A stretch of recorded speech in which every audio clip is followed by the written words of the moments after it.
Welcome to the Old Time Radio Westerns. I'm your host, Andrew Rhynes, and let's get into this episode. This episode is going to be Fort Laramie. Original air date is September 9th, 1956, and the title is The Buffalo Hunters. Thanks for listening, and I hope you enjoy.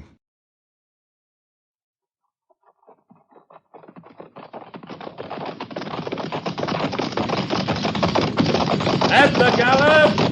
Ho!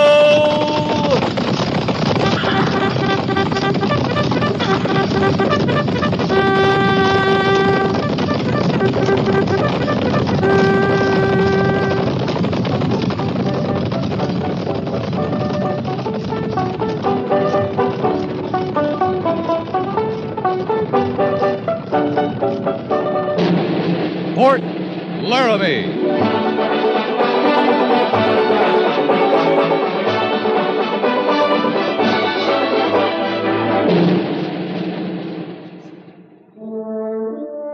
Fort Laramie, starring Raymond Burr as Captain Lee Quince. Specially transcribed tales of the dark and tragic ground of the wild frontier. The saga of fighting men who rode the rim of empire. And the dramatic story of Lee Quince, Captain of Cavalry.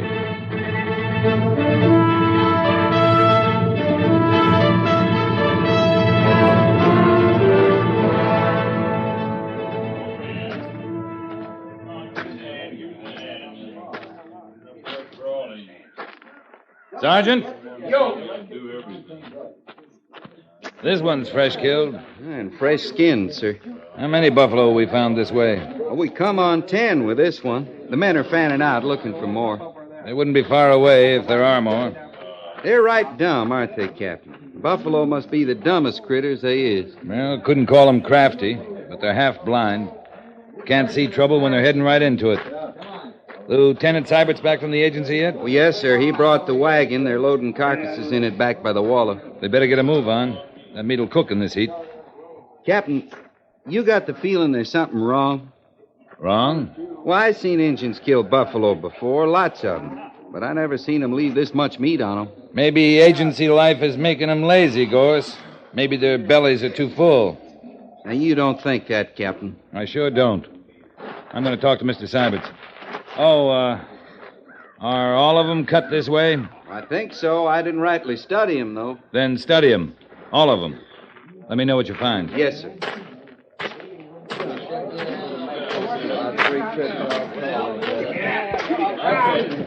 Have any trouble getting the wagon, Mr. Siberts? Oh, no, sir. The agent seemed glad to know we were bringing meat in. That seem odd to you? Well, no, sir. I never saw an Indian agency that couldn't use food. Neither did I. Oh, excuse me, sir. All right, man, you can move the wagon now. Pick up the rest of the carcasses. Just a minute. Yes, sir. I'm going to take a look at these. Hold it a minute.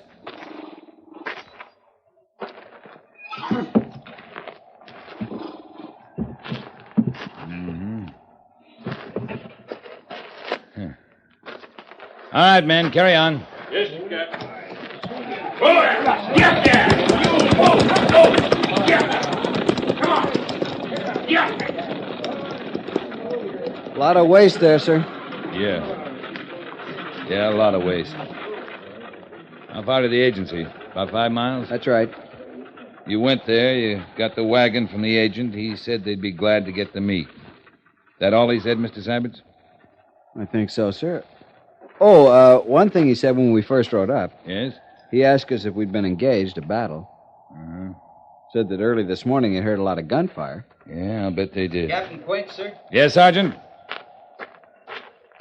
I studied them carcasses, all of them, like you said. They're all cut the same way. Skinned? With the hump ribs cut away? And that's all. The men locate any more? No, sir, just the 10. According to Mr. Siberts, the Indian agent claims he heard a lot of gunfire this morning. Well, it was a clear morning. The sound would carry all right. You saw the wagon tracks, Captain. Yeah, I saw him. Tell the men to get a move on with their loading, Sergeant. Form a detail to haul the carcasses to the agency. Yes, sir. We'll rendezvous at the fork of the Rawhide and proceed back to Fort Laramie. Yes, sir. Captain Quince, what about the wagon tracks? All right, Jenkins. You see these tracks here? The fresh ones? From the wagon that was just here. That's right. Now, over here. There. You see those? Yes, sir. They're not as fresh, but you can sure see them. Our wagon wasn't over here, Captain. And it wasn't down there where they're loading now. Or over yonder where the last carcasses were found. Well, that's right, sir, but... Indians don't hunt buffalo with wagons, Mr. Siberts. And when they kill buffalo with guns or arrows, they don't just skin them, cut the hump ribs free, and leave the rest to rot in the prairie. From its horns to its chips, Indians use all the buffalo. You think white men did this, Captain? I'm thinking white men. And if buffalo hunters are moving up to the high plains, we got trouble, Mr. Siberts.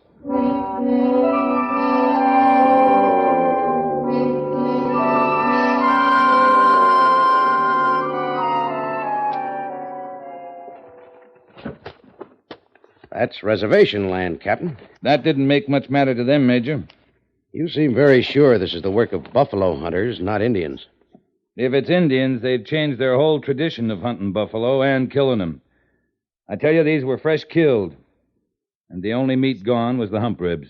Well, that's the best meat. Yeah, to you and me, yeah.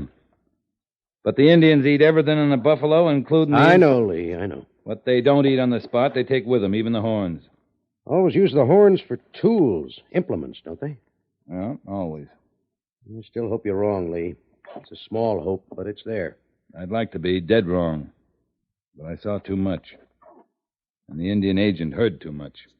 The battle? Remember Texas? You get a clear morning, you could hear those buffalo guns roaring for miles. Enough of them sound like a pitched battle. Wonder if they're still packing those old Sharps 50s. They're awful heavy. Gotta be. They shoot ounce slugs, 125 grains of powder, 600 grains of lead, sometimes more. And the Army struggles along with 450 grain slugs. Well, we're not killing buffalo. No, we're not. You know the position the Army's in as well as I do. White men aren't allowed on reservations to hunt, to mine, to anything. We can warn them if we see them before they move into Indian territory. If we catch them there, we can run them off or bring them back to the guardhouse. But we got to see them first. We may not see him, Major. Until it's too late, we may not ever see him. And then the Army will be in another position. What other position? Fighting a war.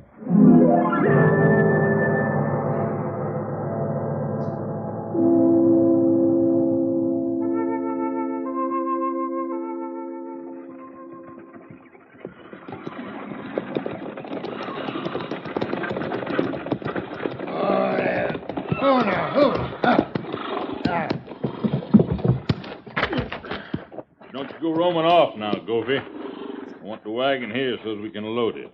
Awful hot just sitting here. Well, you set, you hear? I hear. Hey, soldier, this here the sutler store? That's it, mister. Much obliged.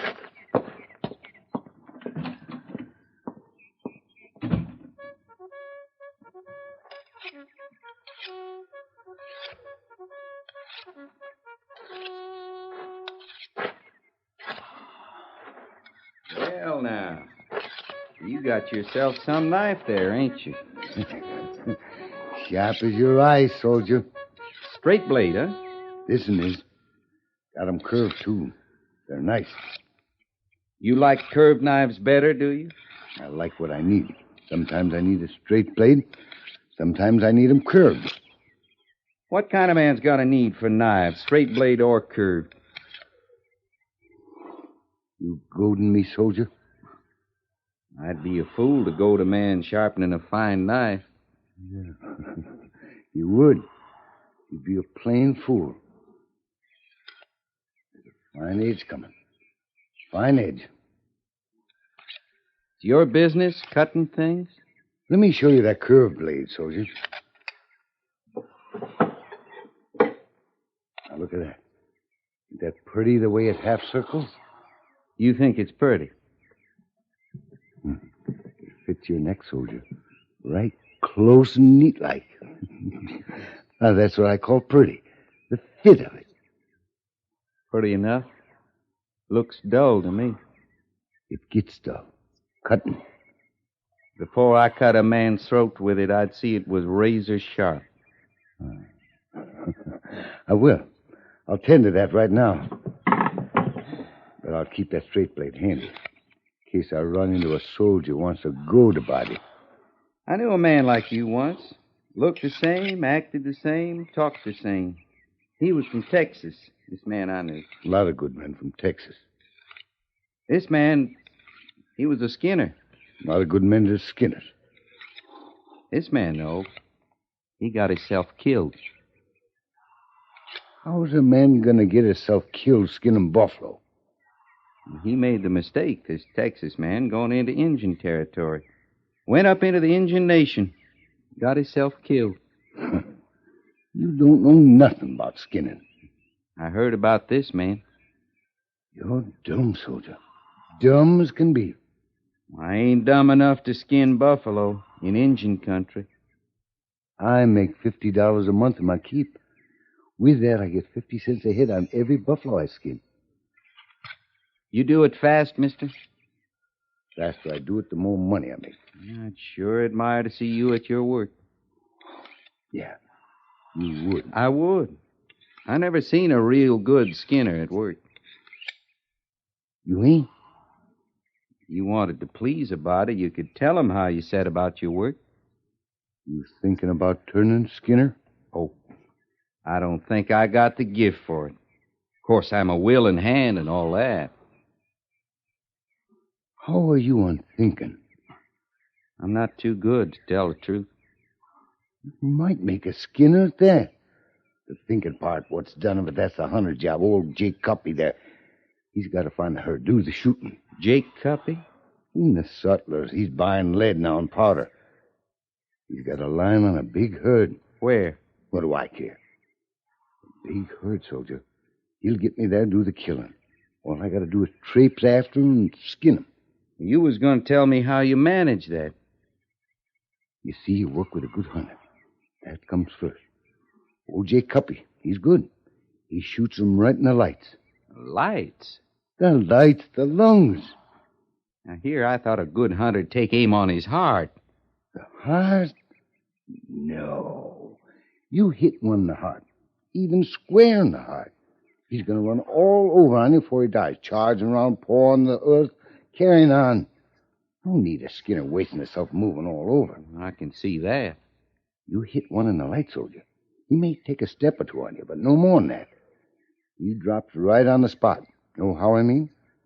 Skinner don't go to first one spot, then another. Oh, he don't waste himself, I understand. The gift you talk about. I got it for fair. I come on him. And first I rip him down the belly from the throat to the tail. With a straight blade? More than likely, yeah. Then I cut down each his legs. Go around his head, clean up to his ears. Listen here. I figured the curved blade there. Now, myself, I don't bother with the rest of the head. I right away set to roll the skin back, just for started. Then I draw a rope tight on the little flap of his neck that's free, see? Uh-huh. And I make the other end fast to the team, and then I kick them up. Then pulling that away, shucks that hide right off in that animal. That's a sight. I tell you, that's a sight. I just bet it is. 50 cents. Every time I do it. I skinned as high as 50 buffalo a day. Now, that amounts to... Well, old Jake Cuppy usually does that counting up for me. I guess you think a lot of Mr. Cuppy, huh? What I got to think of him. I like skinning, soldier. That's what I like. You putting up here at Fort Laramie a spell? Tonight, anyway. Maybe longer. What do you care? As long as you're here, I just want to learn all I can from you, that's all. It's a good life. A lot of good men as skinners.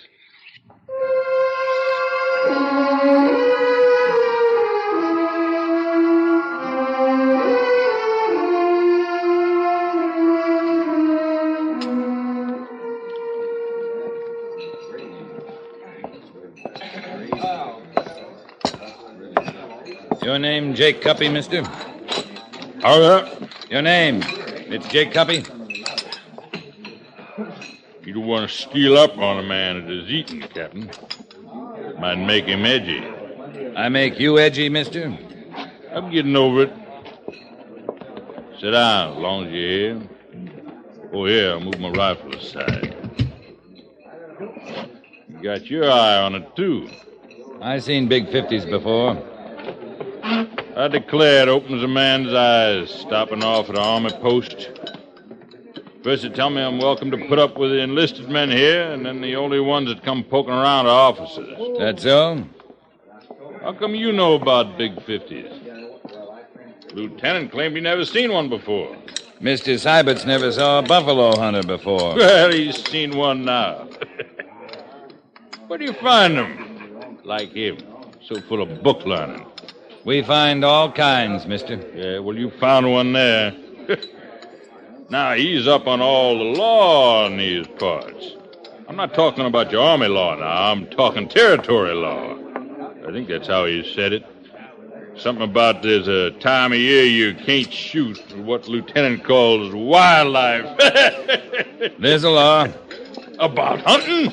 First Territorial Assembly passed it. It's called Wildlife Conservation. Well, I declare. In here, I thought the Army was a shooting outfit. It is, mister. Now, I'm going to tell you what I told the lieutenant. You're going to make laws out here. You make them about the Indians. But you leave a white man to his work. You hear? Must be you've shot up all the herds in the South Plains. Oh, I wouldn't take all the credit for that. Others got their due coming. I'm gnawing at you, Captain. Same way you're gnawing at me. You spoke your piece. Now, why don't You're wrong, mister. That's another thing. I'm almost never wrong. There's treaty law that says you can't go into Indian territory. That means all the land north of Fort Laramie. I'm getting a mite worried about the Army. Ain't they doing any killing no more? We're obliged to warn you. If you do go in, we can't protect you. I just don't recollect asking for any protection. You ought to come along, Captain. This hunting's for a real sporting man. I saw some of your slaughter the other day. That's real sporting. Now you hear me what I say. I get paid on how many buffalo hides I ship. That's fine. Now then, folks in the East are developing a taste for buffalo meat. All I gotta do is get it to the railroad. And that's fine. I get paid for that, too.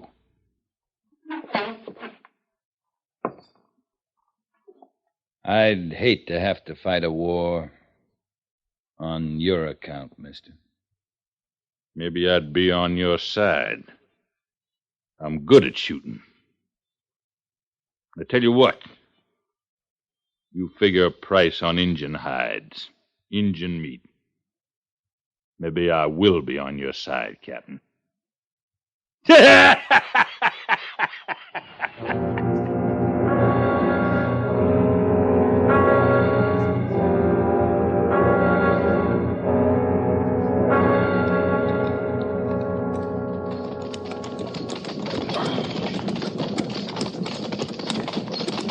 is Kit Carson country, isn't it, Captain, along the Powder River?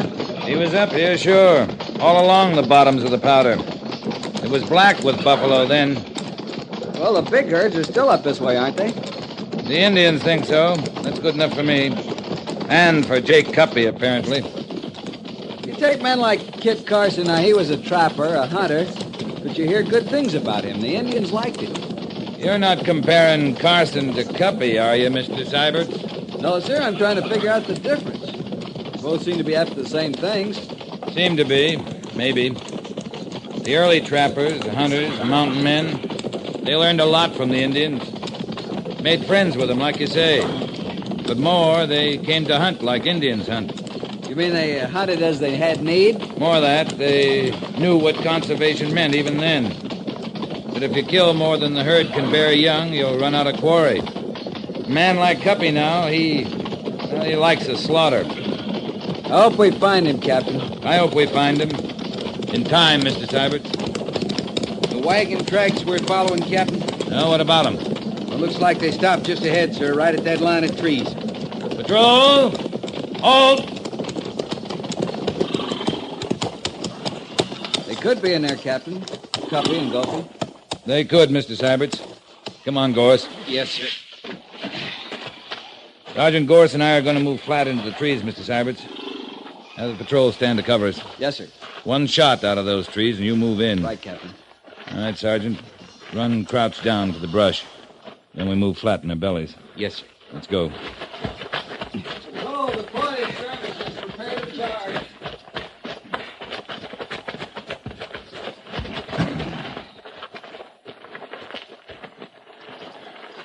Them high-bed wagons like Goofy had, they move through here better than we do, Captain. I can't see Cuppy making a camp here. I can't see him coming in here over the Army's warning. Just about to the trees, Goerss. Now, don't straighten until we're in them. Yes, sir.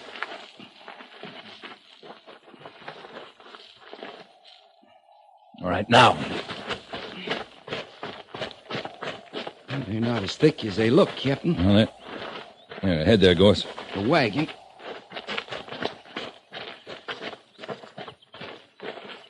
Well, it's Goofy's wagon, all right. Some hides here in the bed. His team's gone.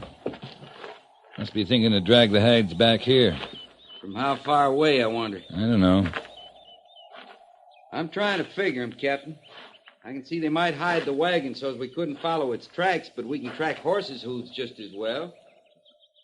Not this way, Goerss.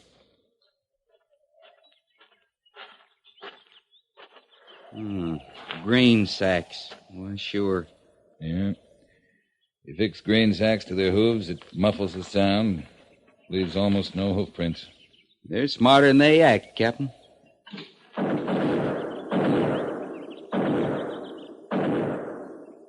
Are they, Goerss? Buffalo guns. That's one sound they can't muffle. Come on, Sergeant.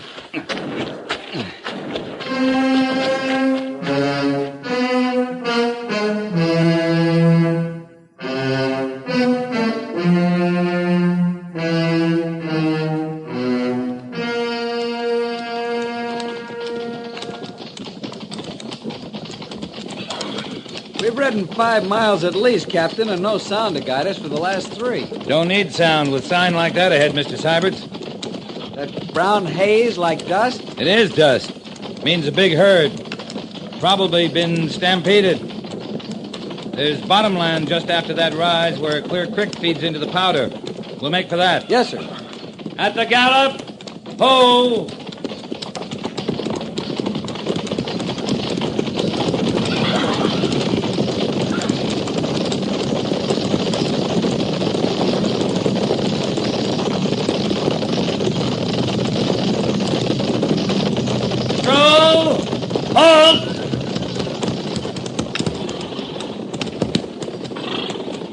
Ride out with me, Mr. Siberts. Yes, sir.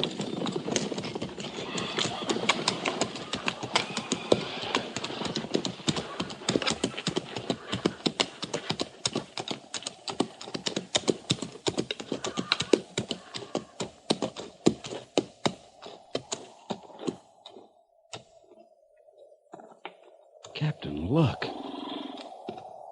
I'm looking, Mr. Siberts. I said it was a big herd. But it's like a massacre. Must be 1,000 buffalo. It is a massacre. That much killing of anything without cause, it is a massacre. Well, Jake Cuppy, he couldn't have shot them all. He could shoot enough with Goofy helping. Likely the rest were stampeded to death. Slaughter, that's all you can call it. I don't see how it could happen, so much of it. Buffalo don't have much eyesight. They count on smelling signs of danger. Cuppy's trick is to shoot from far enough away so they can't smell him. We better go down there, Mr. Siberts.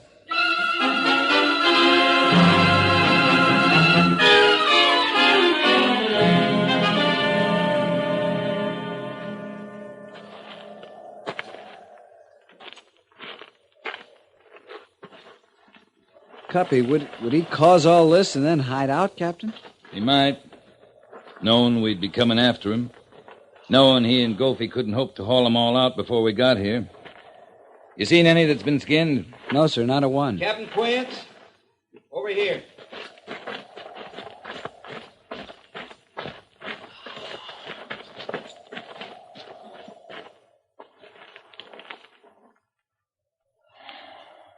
Well, now, that explains a lot of things. I come on their horses first, down further. They're shot full of arrows, too. Both of them are still warm, Captain. They haven't been dead long. 1,000 dead buffalo. 2 dead men. That's a lot of death. A lot of waste. The Indians must still be around, Captain. Yeah, they'd still be around. Up in the hills, likely. Those arrows, sir, they're in Cuppy and Gophie and the horses, but not the buffalo. The Indians weren't after buffalo, Mr. Siberts.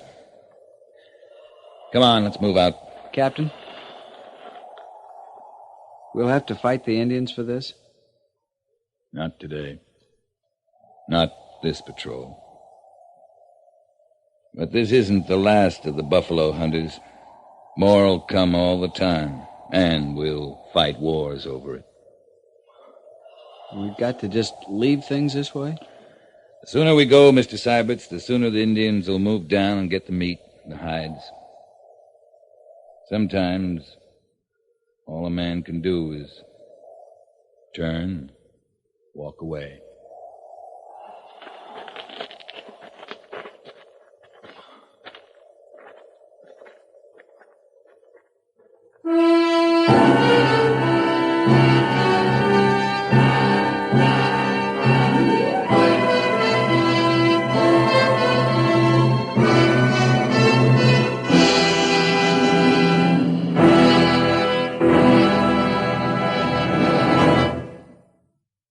Fort Laramie is produced and directed by Norman Macdonnell and stars Raymond Burr as Lee Quince, Captain of Cavalry, with Vic Perrin as Sergeant Goerss. The script was specially written for Fort Laramie by Kathleen Hite, with sound patterns by Bill James and Ray Kemper. Musical supervision by Amerigo Moreno. Featured in the cast were James Nusser and Barney Phillips. Jack Moyles is Major Daggett, and Harry Bartel is Lieutenant Siberts.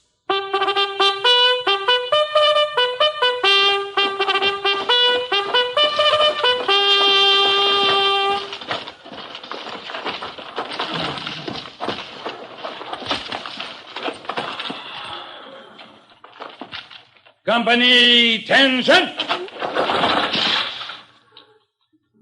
Dismiss.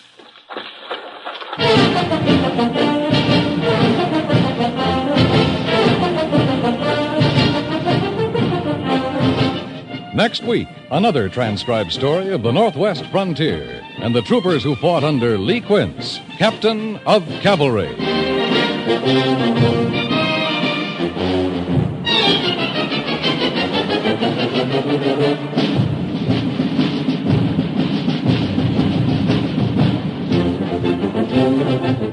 Have you a youngster of school age?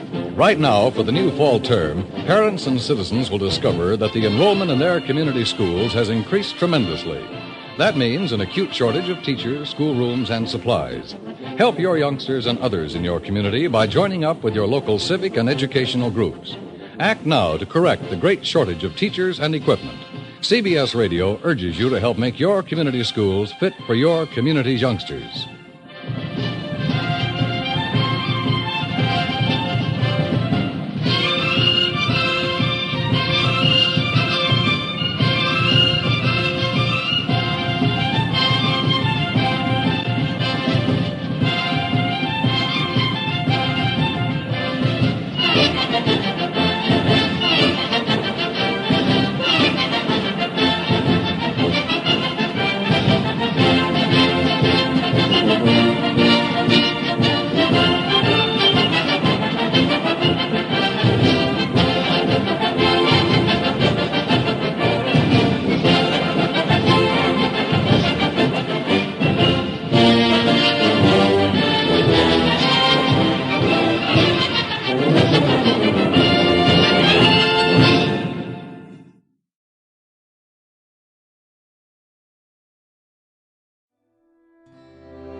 This has been a presentation of OTRWesterns.com, and we hope you enjoyed. Please take some time to like and rate our shows in your favorite podcast application. Follow us on Facebook by going to OTRWesterns.com/Facebook.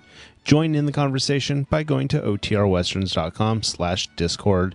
And don't forget to send us an email, podcast@OTRWesterns.com. This episode is copyright under the Attribution Non-Commercial Share Alike copyright. For more information, go to OTRWesterns.com/copyright. Have a great day, and again, thanks for listening.